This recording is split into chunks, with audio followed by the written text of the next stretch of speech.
কে জিতবে কে হারবে নির্বাচনে সেটা মুখ্য না, আমরা চাই জনগণের ভোট নির্বাচনে যেন জিতে যায়।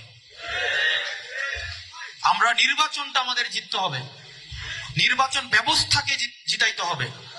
আমি সমঝোতা করে এখানে পার্লামেন্টে মন্ত্রিত্ব ভাগাভাগি করে নির্বাচন ব্যবস্থাকে কলুষিত করব, এই খন্দকার মোস্তাক আমরা হইতে আসি নাই।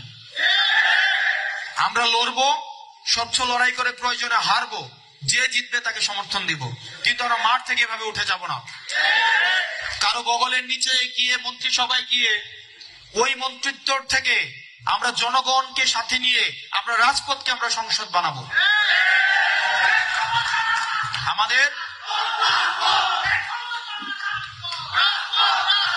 আমাদের সংসদ হচ্ছে রাজপথ, আমাদের সংসদ হচ্ছে রাজপথ, আমাদের শক্তি হচ্ছে জনগণ, এবং আমাদের সবচেয়ে বড় ইনভেস্টমেন্ট হচ্ছে আমাদের সততা।